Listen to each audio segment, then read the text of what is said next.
भविष्य में क्या छुपा होता है हम नहीं जानते हैं, लेकिन फिर भी हम भविष्य की चिंताओं में जो है अपना सारा समय जाया कर देते हैं। अगले पल क्या होने वाला है ये किसी को पता नहीं है।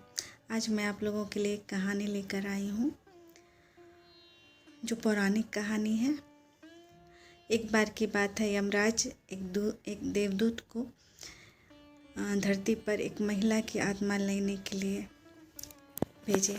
और जैसे ही देवदूत धरती पर आया तो उसने देखा उस महिला के 3 छोटे छोटे बच्चे हैं। और यह देख करके देवदूत को दया आ गई कि अगर ये महिला की आत्मा को लेकर मैं चला जाऊंगा तो फिर यह इन बच्चियों का क्या होगा। यह सोच करके वह बिना महिला की आत्मा लिए वापस यमलोक लौट गया और जा कर के सारी बात यमराज से कही। यमराज ने कहा, मूर्ख, मैं तुम्हें महिला की आत्मा लेने के लिए भेजा था और तुम ऐसे ही चले आए।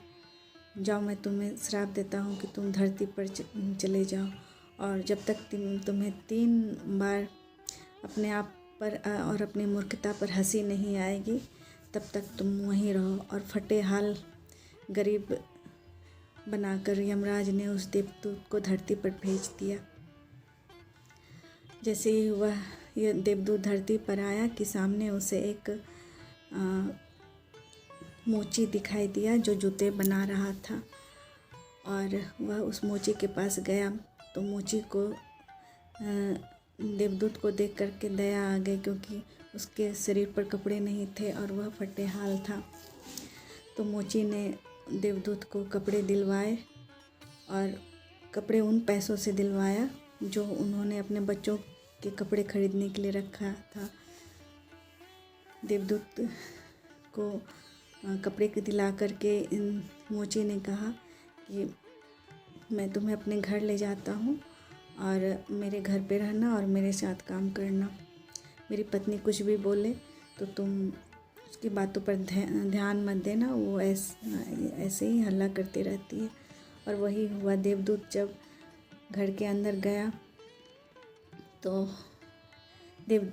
मोची की पत्नी ज़ोर ज़ोर से चिल्लाने लगी कि बच्चों के पैसे के लिए, बच्चों के कपड़ों के लिए पैसे जमा किए थे और तुमने इसके ऊपर जो है खर्च कर दिए। मोची ने बड़ी मुश्किल से अपनी पत्नी को समझाया कि ये मेरे साथ काम करेगा।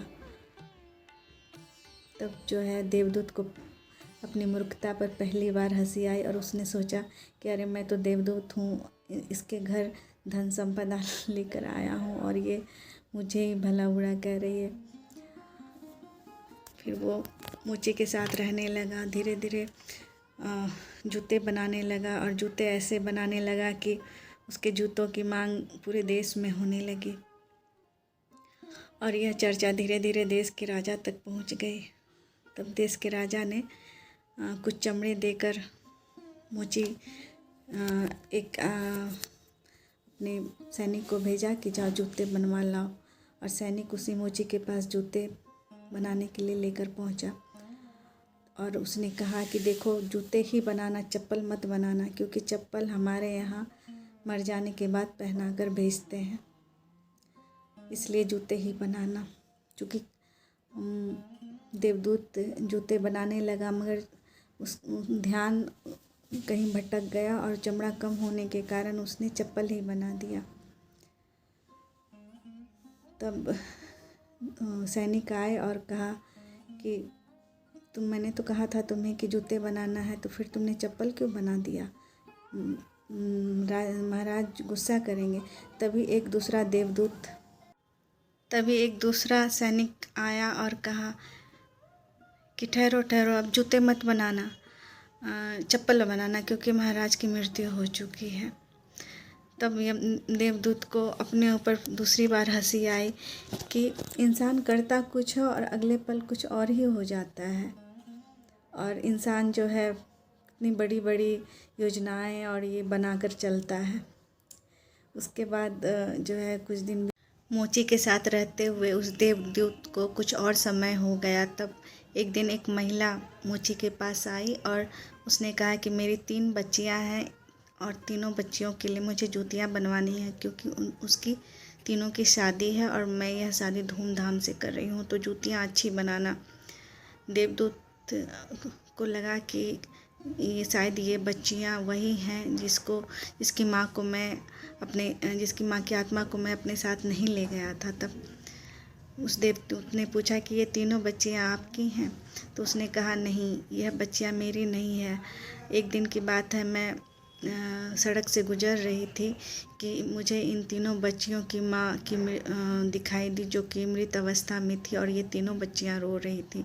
चूँकि मेरे बच्चे नहीं थे, इसलिए मैं इस तीनों बच्चियों को अपने साथ ले आई और मैंने इसका पालन पोषण किया और अच्छी परवरिश की। अब इसकी शादी मैं धूमधाम से करा रही हूँ। इन तीनों की वजह से मेरी ज़िंदगी में बहार है। तब देवदूत को तीसरी बार हंसी आई और उसने कहा कि इंसान सोचता कुछ और होता कुछ है। इंसान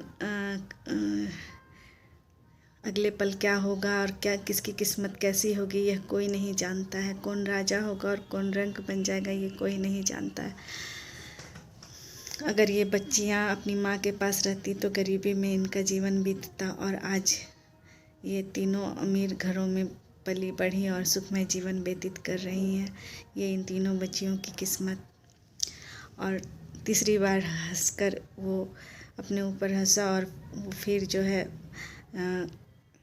मोची को अपनी सारी बात बताई और बहुत सारा धन देकर वो फिर यमलोक को लौट गया। लौटने के बाद फिर उसने सारी कहानी यमराज को बताई और कहा कि संसार में कुछ नहीं है, अगले पल क्या होगा, किसकी किस्मत कैसी है, कब बाजी पलटेगी, कहना मुश्किल है। इसीलिए ज़िंदगी अगर मनुष्य को जीनी चाहिए तो खुशी खुशी अच्छे से जीनी चाहिए, न कि भविष्य या वर्तमान को लेकर चिंता में व्यतीत करनी चाहिए, क्योंकि अगले पल क्या होगा कोई नहीं जानता है।